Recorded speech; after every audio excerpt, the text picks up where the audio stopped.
Some say Africa's golden era is gone.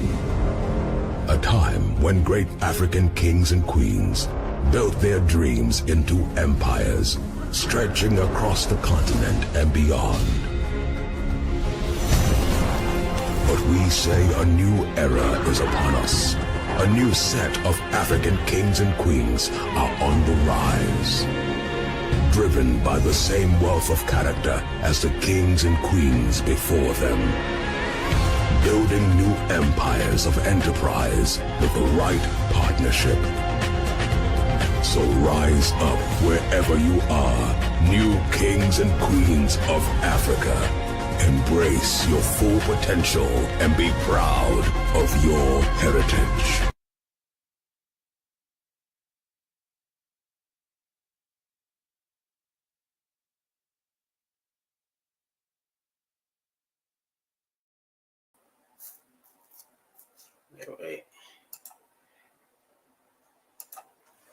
Good evening, everybody. Good evening, good evening, good evening. How are y'all doing?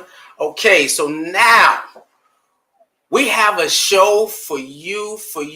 This is the New Africans, and we came up with this particular show, one, because we wanted to share the journey of what it meant to be a New African.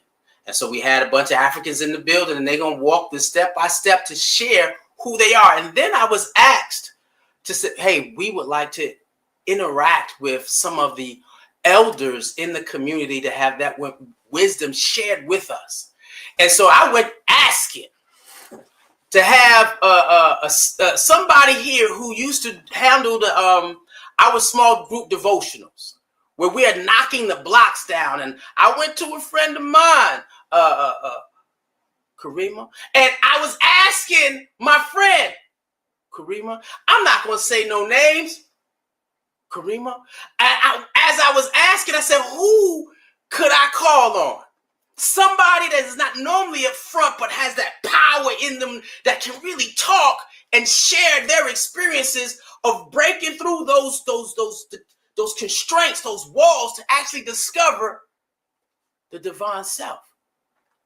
And you know what my friend said, Karima? She called me and told me, she said, brother, you need to get Reverend Amina in the building. And I was like, what? She said, yes, let's get Reverend Amina in the building. How are you doing, Queen? How are you doing? How are you doing? I'm great this evening. Now, I can say this, it's not only the stories I heard in terms of how much power you wielded in these experiences, but it's also you and I always do this. You know people by the fruit they bear. And so when I was looking at your daughter and your son, and I was like, wait a minute, who are these people? They were giants. Your children are giants within themselves, powerhouses in the Creator within themselves.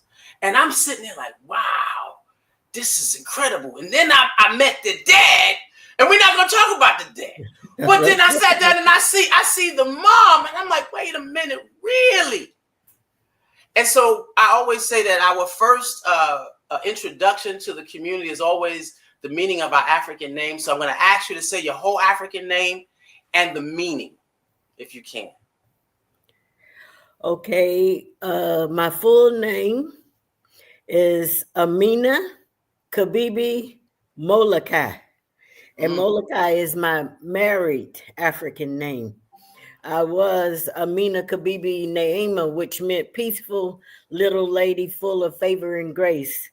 And now it's peaceful little lady who's more valuable than money. So kind of changed a little bit. Just a little bit. Just a little bit. But I know that my husband said that Molokai actually meant like a witch doctor, you know. And so, you know, out of the white people's eyes, you know, a witch doctor was someone that was to be afraid of, you know, like witch, you know, witch doctor. But in essence, a witch doctor was someone that was highly acclaimed in the community because they had the wisdom and they had the power to move people, to change things. And so they were highly respected. And so I said, well, witch doctor doesn't, that doesn't sound too appealing to say that that's who you are. And so I say, well, I'll just assign it to be a priestess. There we go. Because that's the same thing, a priest, a witch doctor in the African community, bringing in the spirit. So that's how I see it. Peaceful little lady that's someone that's a priestess, trying to bring in the spirit. A peaceful little lady who can bring in the spirit. Now, and talk about and so can you share us some any experiences or that journey toward becoming very revered in that nature of being able to help individuals bring in the spirit within inside themselves? Well, first of all, you have to give homage to our patriarch, our founder of the church, Jaramogi Abebe Ajaman. And it was such a privilege for any one of us who are in my age group to have studied at his feet. You can compare it to being at the feet of Jesus. The wisdom, the teachings, the leadership, the knowledge. I mean, just all those things that you can say about Jaramogi Abebe. And so he came up with the concept in the 80s of doing these devotionals, these cool devotionals, wanted to bring the membership to a spiritual height that would help them to be aware of themselves, who we are as a person that can be used by God. That's what we're trying to do. Since we believe in God, and since we are trying to understand and get that baggage off of us that, through the acceptance of Black inferiority, we're trying to move to being self-determined, like we're doing right now during this Lenten season. Right. Absolutely. So that's very important, understanding who you are and knowing that God has given you everything you need to be the person that can be used to bring about his kingdom here on earth. It's already in you, but if you're not aware of it, then how do you become aware of who you are? And so the devotionals were set up to help us be able to discover our inner divinity. And I first started out, I had a dual participation in devotionals because we first started out, Jaramogi Abebe wanted to do it with the children. He said, children are innocent and they have a way that they can be connected without all the baggage, if you start with them young. So I started out being a Kua devotional leader with the Akibaland youth program.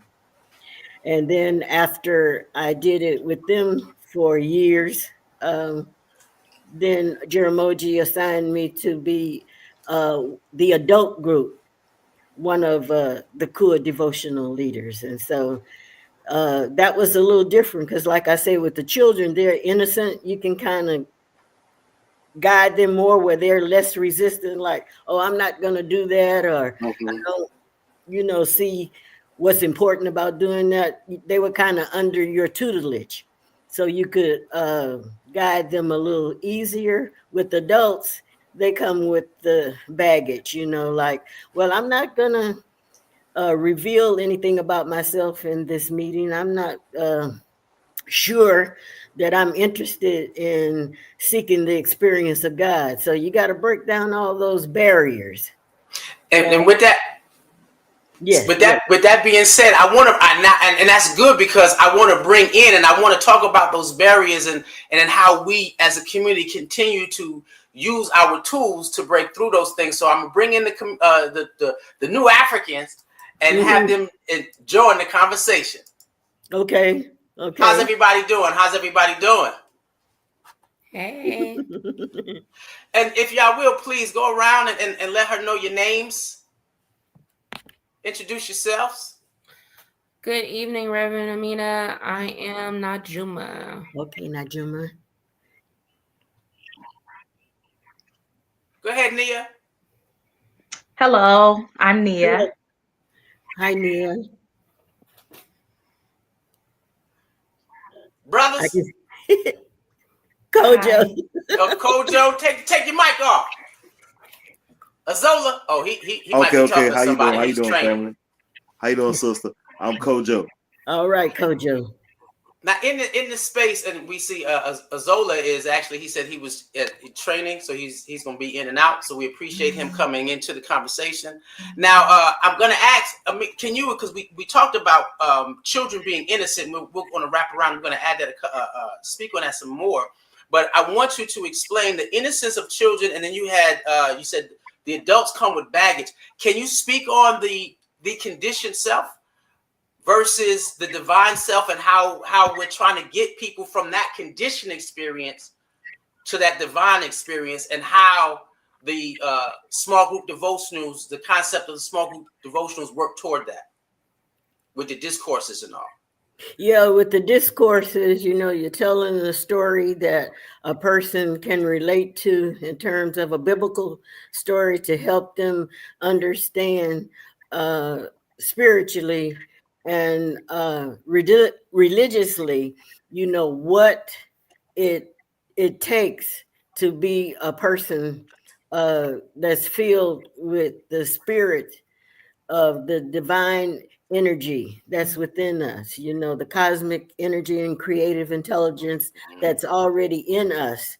But because of conditioning, how we have been taught in all of the learned experiences that we've had being in a society that seeks to oppress us, how do you get rid of that? How do you get rid of self-hate?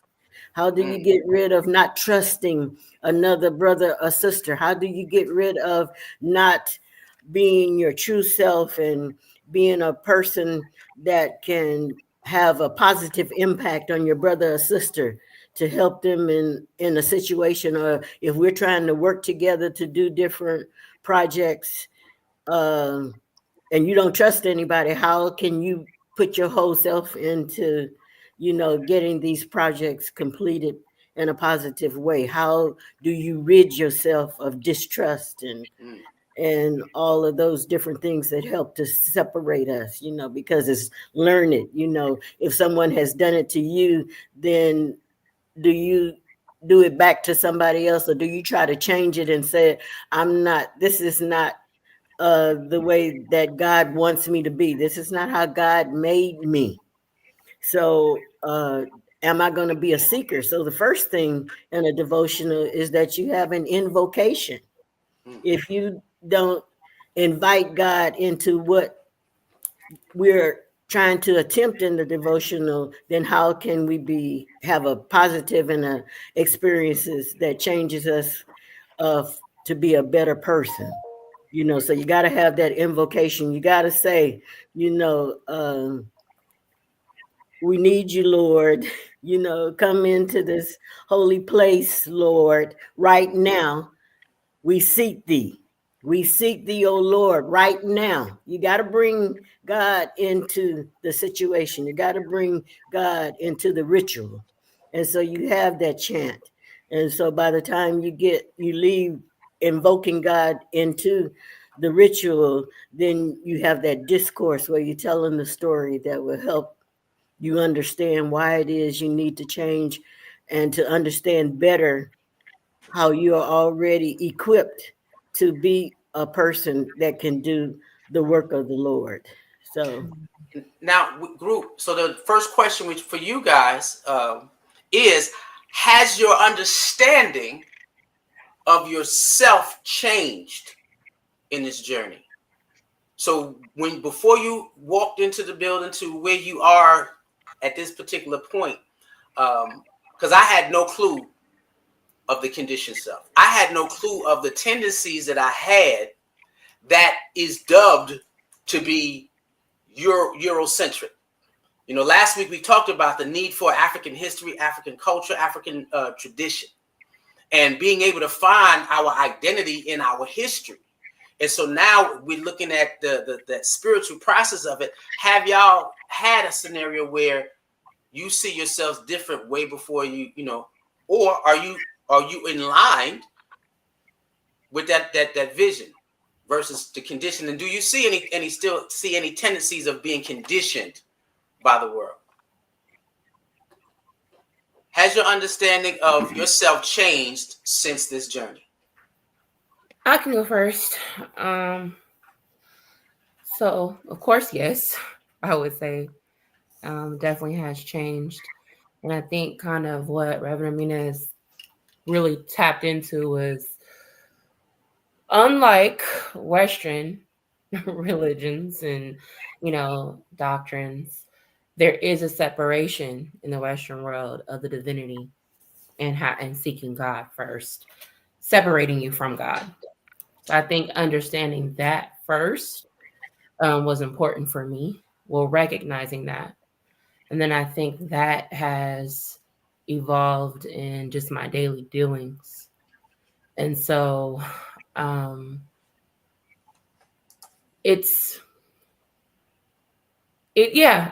be vulnerable and say that, yeah, there are still some conditionings that are on me. And that's just very little things, because I think when you think about African spirituality, you think about most of the time your faith, and your life is your faith, and your faith is your life.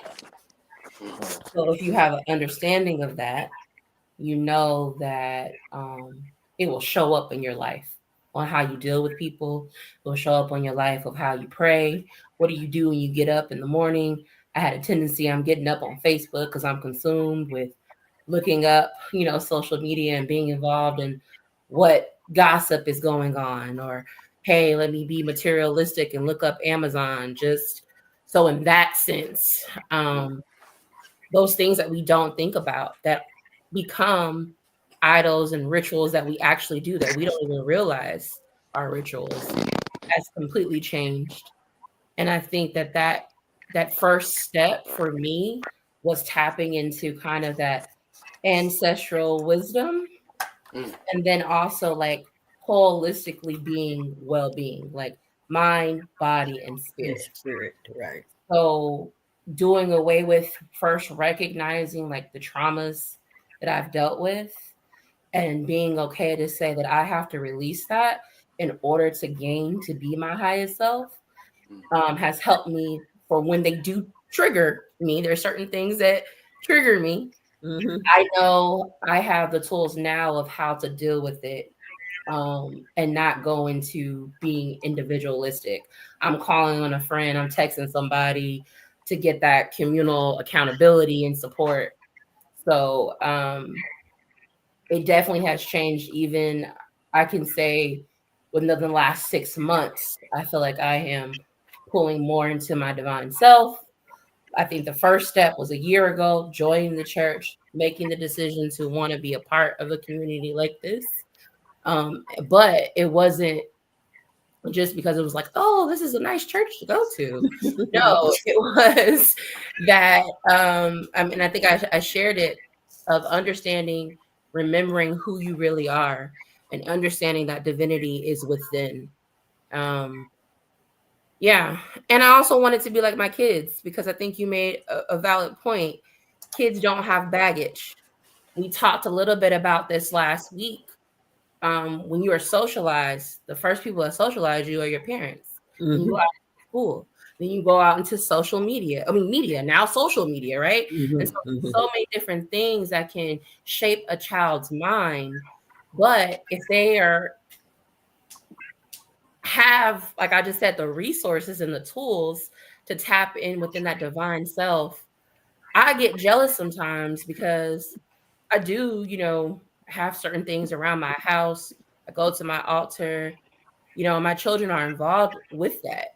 And for them to be so much connected and not have to ask questions, they don't ask, they just fall in line. And then they have a deeper understanding. Um, I get like, man, I need to check myself because there have been times that I have been tremendously resistant to even recognizing my divinity. But my kids, they got that stuff down. So that's for the conditioning. When I recognize the conditioning is still there. So yeah. All right, Kojo. Have you the understanding of yourself changed once you started this journey? Yeah, I can say that. Can y'all hear me? Yes. Yes. Okay. Yeah, I can say it changed because I once learned this word and it was so profound to me. It was called solidarity, and that's belonging. I knew what I had inside and what I have read and what I accumulated, of the motherland. But when I come as a collective with the family, the shrine number 9, and all the rest of the shrines, because sometimes we Zoom and we got family members everywhere. I remember one Sunday we had some family members from South Carolina, and it was just a joy just to see our family came up that road to us and got back home and things. So it just for one common cause, and the cause is there's nothing more sacred than the liberation of Black people.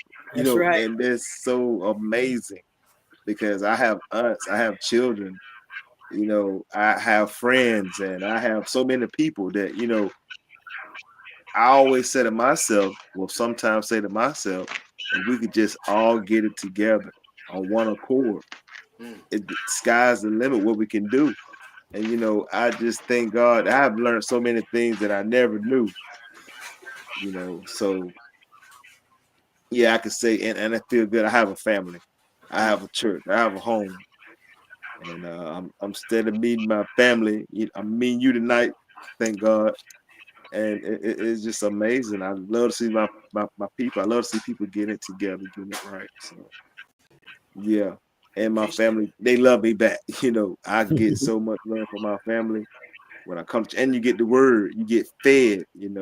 I get knowledge that I could take to somewhere else. I remember one Sunday, and it just amazed me because I could have been put these words together coming up, but Reverend said, like, if you keep putting love in the world, and I'm paraphrasing, it's like a raindrop just dripping from the roof, and the sun come out, and the raindrops is falling into a cup. Now, if that cup catch enough raindrops, it's gonna overflow. But we never know which drop. Like maybe you kept accountability, but I probably couldn't understand which drop made that cup overflow. That cup overflow. So you keep dropping. So you just keep adding more and more love until that love transitions into a full cup and it overflows. That's a beautiful, beautiful analogy. Yeah. Sister Nia. Did she freeze? Yes. Nia. Okay. Did I freeze? No, you was sitting there, you was doing something. You was doing something. Has your understanding of yourself. You trying to get it down. I'm trying. Especially since, I switched to AT&T, y'all. It's not over here. What can I say? And an old laptop. You need some more time to get your notes together. No, I have my notes. I have my thoughts. Could you repeat the question one more time, please? Has your understanding of yourself changed since starting this journey? We earlier talked about the conditions. Say yes. Okay, I would say yes, and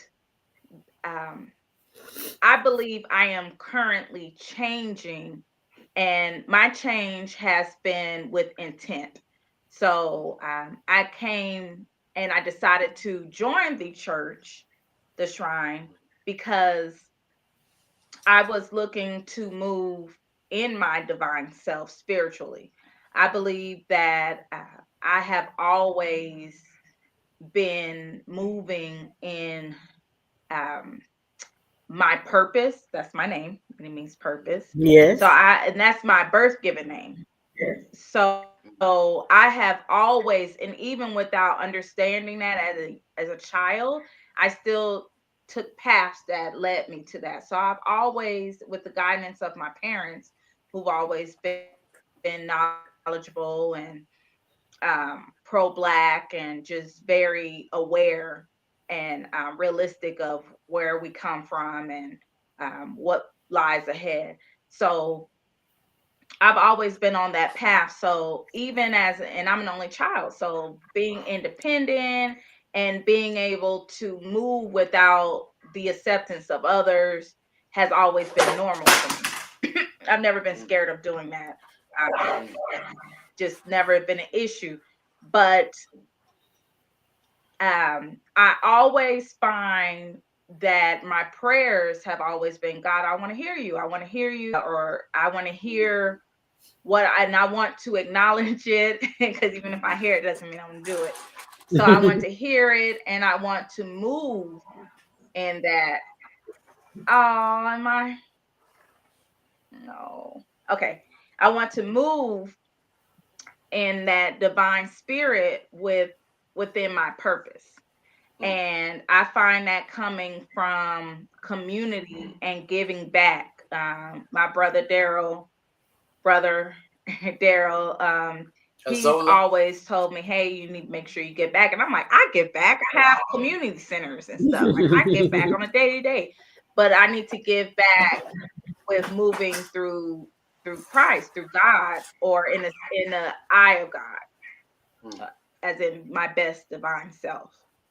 So that is how, I don't know how much y'all caught of that. That is how I've started to change in the effort, putting more effort into moving in my divine self. I know for Christ, just to share in my church community. And just to share with you guys, and I never want y'all, I'm always gonna put y'all on the spot, but I'll also just be as vulnerable as well. I know when I grew up with the understanding that it's the strongest to survive. So I'm gonna be the troublemaker. I'm gonna be the fighter. I'm gonna be everything loud that I can possibly be, because I was gonna make it home. You know, I remember growing up, you would see guys running through the neighborhood with no pants, no shoes, they tighty whities and they socks on because they just got robbed. And I was like, I dare you to rob me. I dare you to rob my sister, my brothers. I was going to fight everybody and anybody. And when I got to church, I was that little person that believed that there was nothing I couldn't do. And in this, what changed me was the fact that I was being fearless from a state of individualism. Mm-hmm. But then learning how to be fearless in the state of God and communalism, where I don't have to wait for someone to tell me what to do. The minute that I get the urge that God is saying, go this way, I'm just going to pick up and I'm going to just go, and I'm going to do what I'm called to do. And one of my key phrases in my awakening was, I can only be who I was called to be. I will never be anything less than what God has called me to be and called me to produce.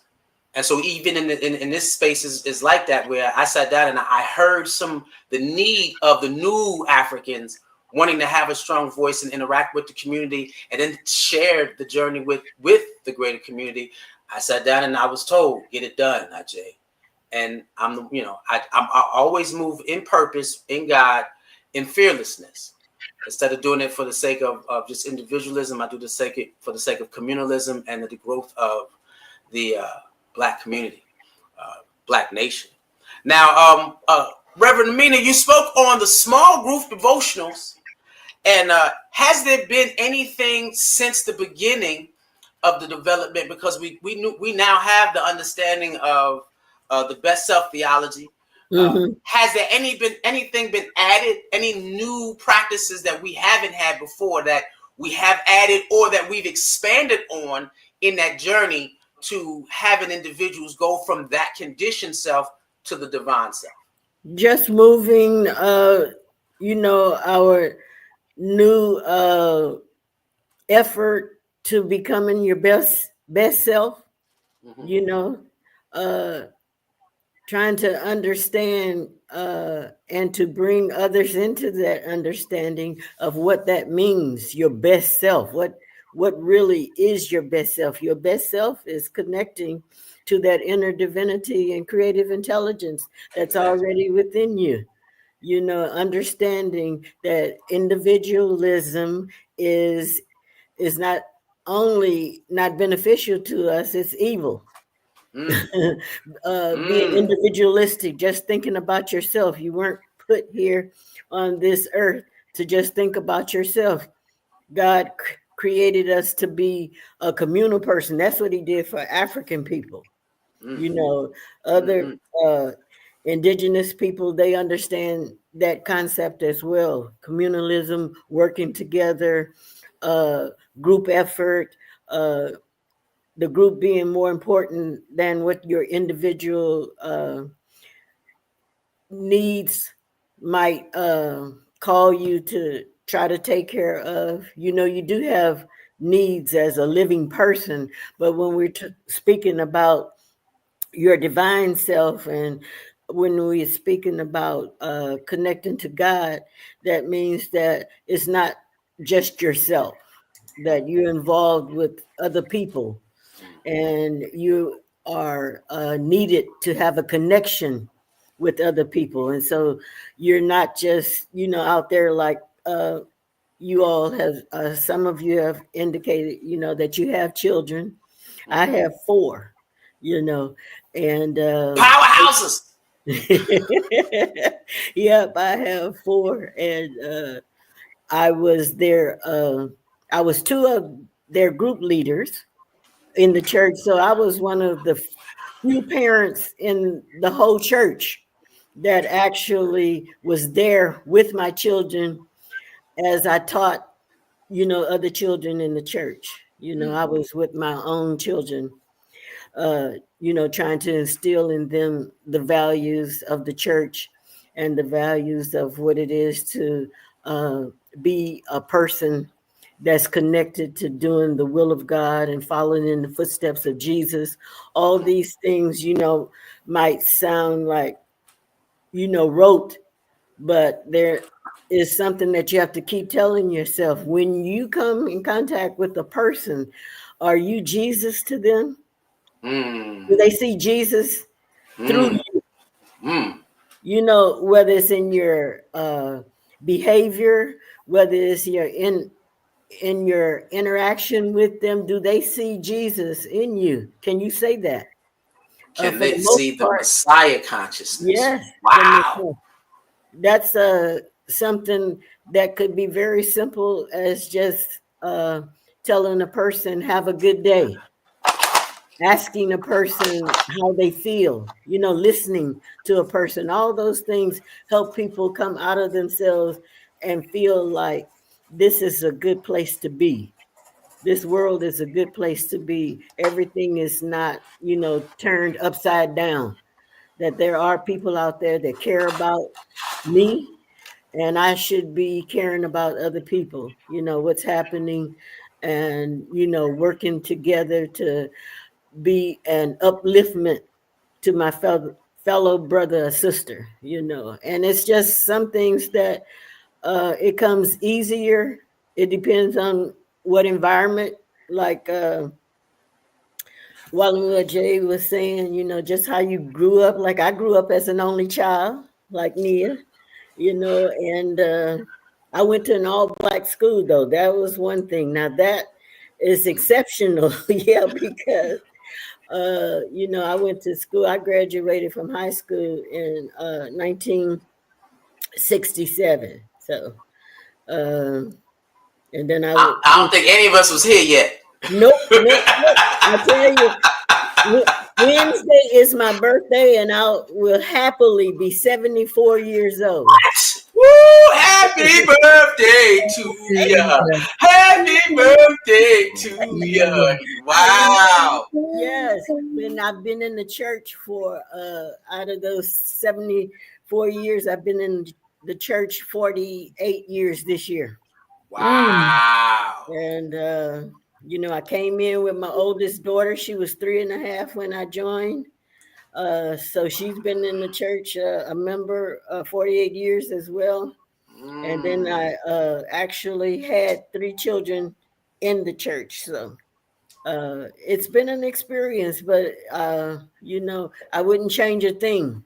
What thing? I wouldn't change a thing. And when I finished college, it's like when I came back, I'm from Houston, and that's where I joined. In Houston, I was one of the early members. So I was 26 when I joined the church. But I came into the church around you all's age. So I'm 74. I've seen a lot of members come in and go out, but the ones that have stayed, all of those are the people that I'm very close to. I have close relationships because I know members in Houston, of course, and I know members in Detroit because my husband is from Detroit, and he's been a member of the church for 52 years. So it's a long time that we've been around. And it's like I know members, of course, in Atlanta, and I live here at Beulah Land. So I'm your South Carolina connection, Kojo. I'm your family. Yes. We're definitely going to have both of y'all on, you and Major on here one time and talk about what it takes to raise a family in the Black nation. That's definitely a conversation. Yes, that was something that it takes a strong person, because both of us, that's one thing. When you have a relationship in the church, you have to join the church because that's what you want.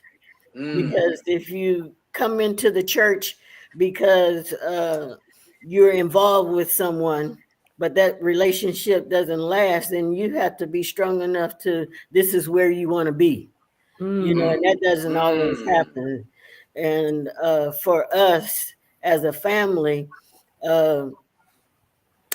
Reverend Molokai, we at one time, he commuted back to Houston. So I was there in Houston with the children doing devotionals and being a group leader, and he was assigned to Atlanta.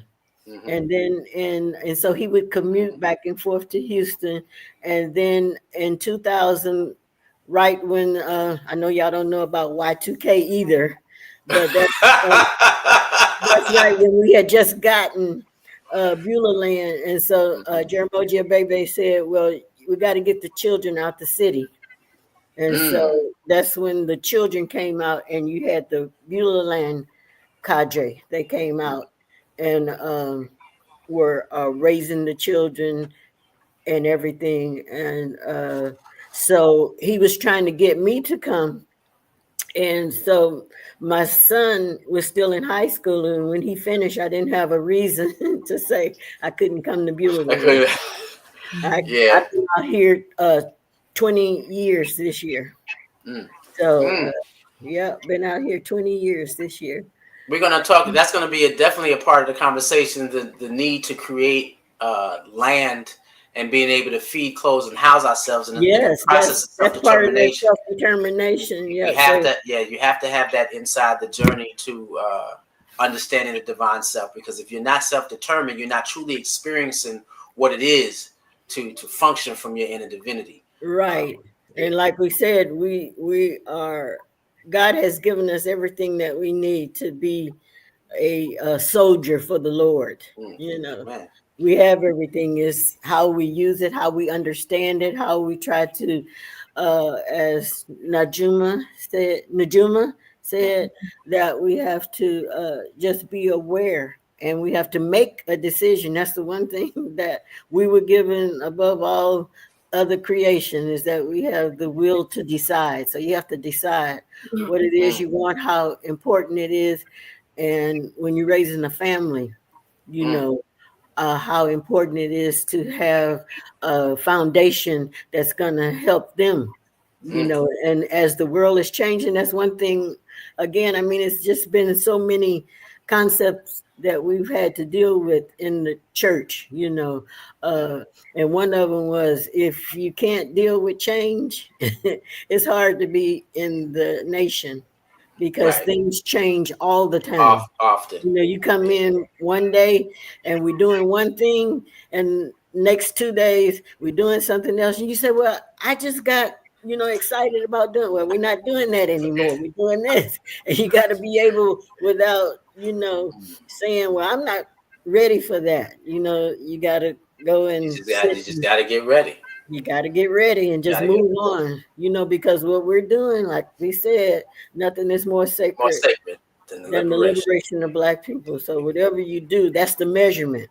If it's good for Black people, struggle, it's good. And if it's not good. So, you know, we're trying to bring together God's people in a way that God created us to live, and that's communally, with love, with community with each other, and practicing the methods that will help us stay in tune with ourselves and with God. And, you know, and the meditation.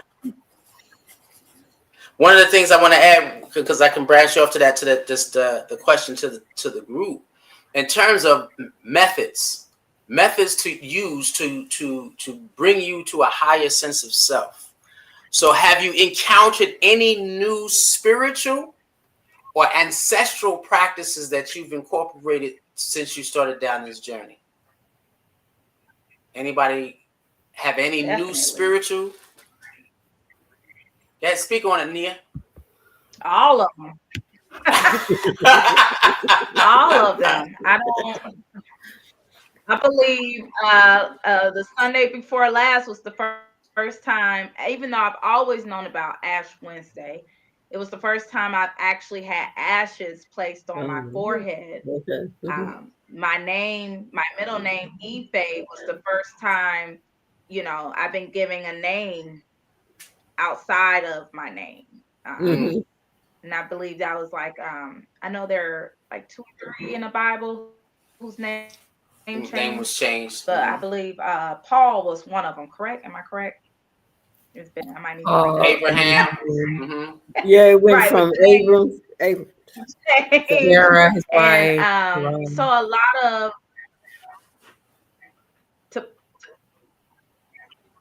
okay, yeah. All right. Yeah, I'm not too far off. Okay. But so a lot of the Orthodox traditions mixed in with the African traditions have been very, very comforting, very confirming that I'm here and I exist, and this is where I'm supposed to be at. And also just feeling back to myself. So I enjoyed all of them because I've learned about some of like the Orthodox, the Christian church traditions, but to incorporate like the saying of our ancestors' names and different things like that has just been what I've always felt inside of me. So to come somewhere and to have it done, it's like, yes, finally, somebody make it make sense, you know, like, thank you. Like, so I've been enjoying all of that. And I plan to continue to use those methods. Now, Juma, has there been any new practices, spiritual practices or ancestral practices that you've been experiencing or you've incorporated in your daily life? Yeah, so I think that I kind of touched on this a little bit in regards to building an actual altar. growing up, that was completely taboo in my family. In fact, I don't even think my mother has come to my home since I built my altar. So that'd be funny. That's gonna be a very big discussion we're gonna have to have. And it was just what triggered me. And I know I'm a it's right there too, like bam. It's right walking to the door. Oh, okay. It's like, oh. Nia has been to my house, obviously, y'all. But I'm gonna come back to your question, Reverend Ajay. But I was triggered when Nia said, "Hey, the fact that we actually do recognize our ancestors, that part of that ancestral veneration." Mm-hmm. It made me think of it like, again, it's so taboo. You shouldn't be doing that. All this. But it's like we've been doing that our whole life. Because when you sitting in the school, they talking about George Washington, they talking about Abraham Lincoln and Christopher Columbus, and we are venerating the ancestors that mean us no good. Mm-hmm. Like, they mean completely harm to us, and we're keeping their spirits alive. So why wouldn't we recognize the individuals that have given us power and actually fought for us to be free from oppression, right? Mm-hmm. And so I think that that's an important practice that I incorporate daily.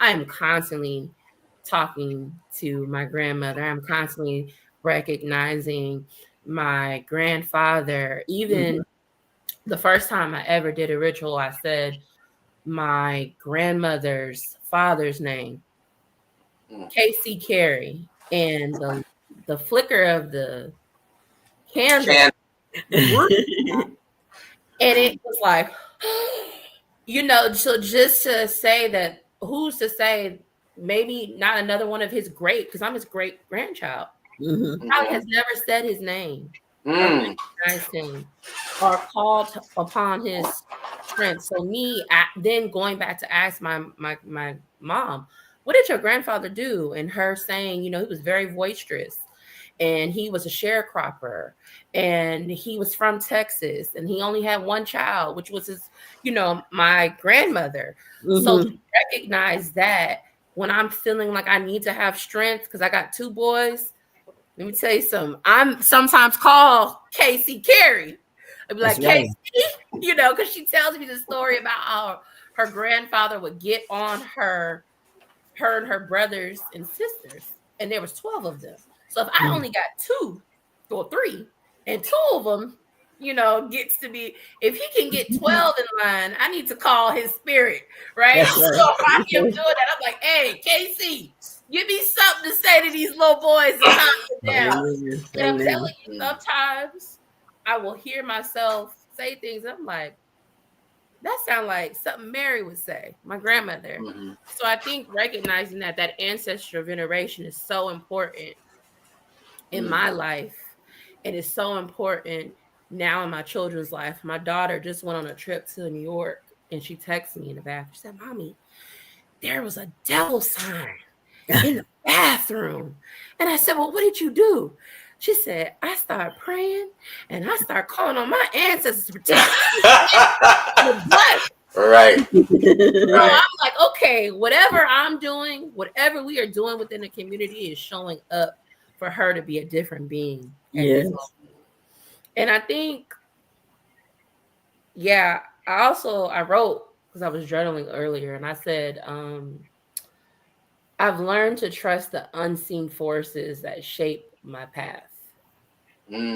So there have been times where I know for a fact in my life I have been so disobedient and rebellious against the Creator.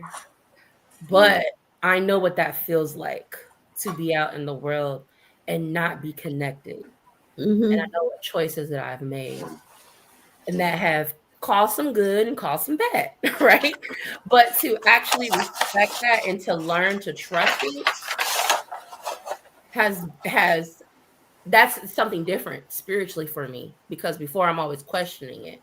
Now I'm living in that, operating out of that knowing of I got to trust trust the unforeseen things. And then I know that when I do hear God calling to be obedient, and has led me to different things that come up and show up in my life in different blessings.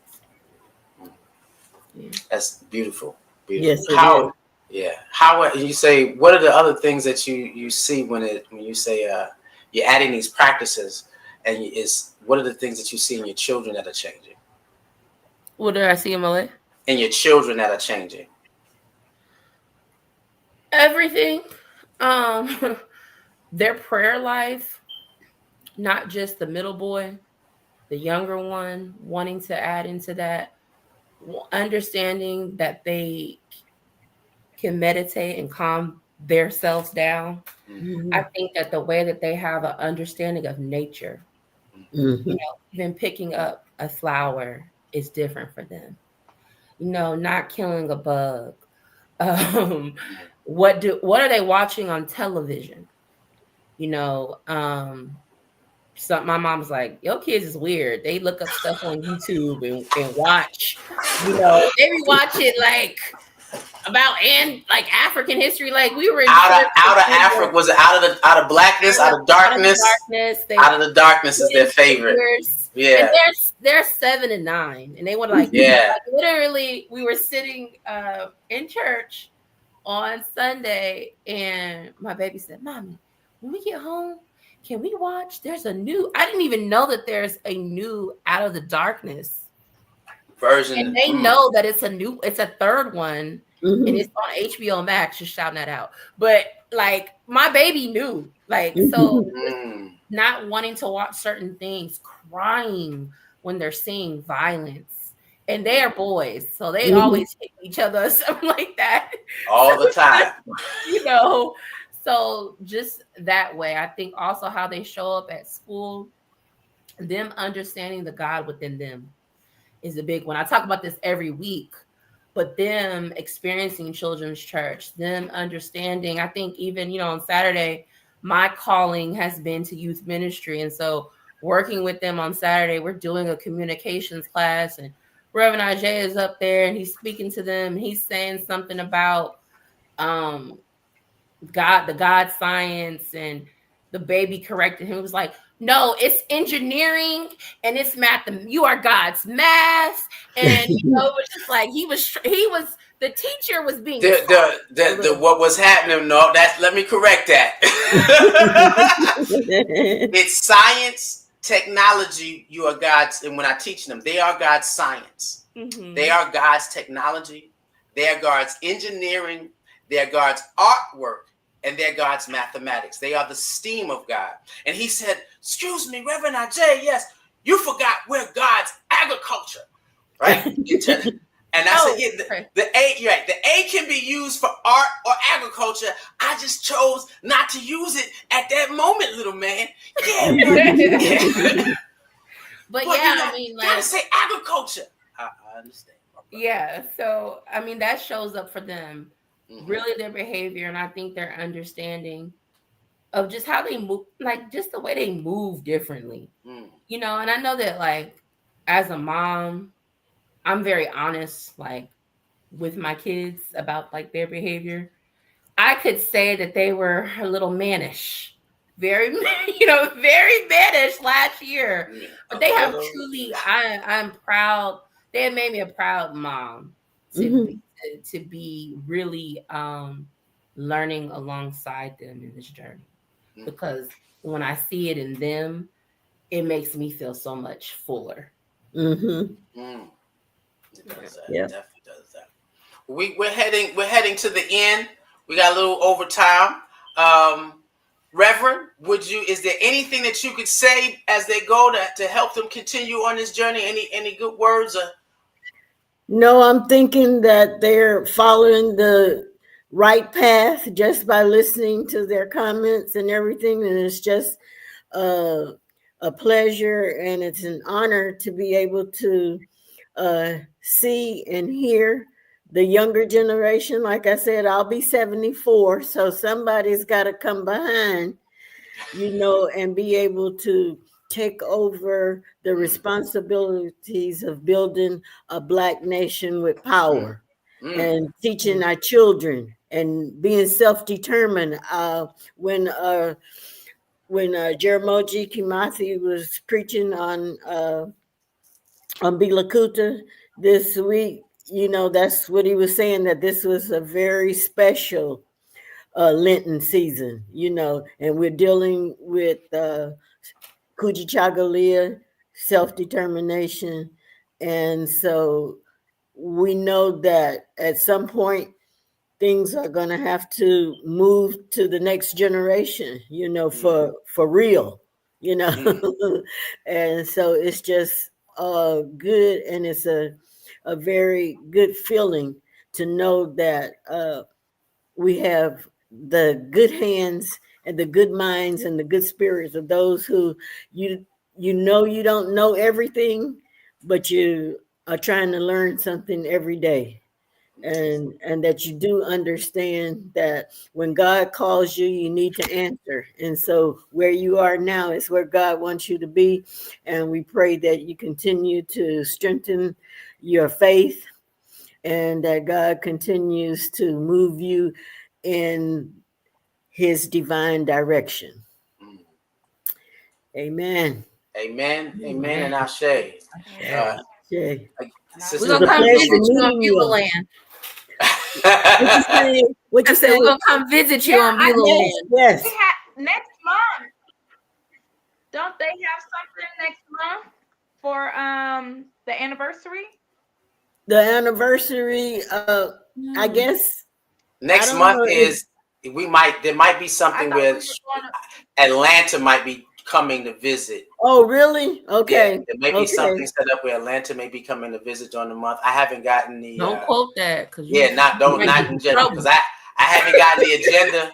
I hadn't got the complete agenda for the new member. The new Well, y'all can make a run for it. It's going to be the homecoming, so you will be coming out here in June for sure. Yeah. So, but Reverend Molokai and I will be on that 25th to the 27th, because he's a part of the Atlanta College cadre. He helped start. He was part of the college cadre, so we'll be in Atlanta for that. So I'll see you all. I'll be glad to see you. We appreciate that.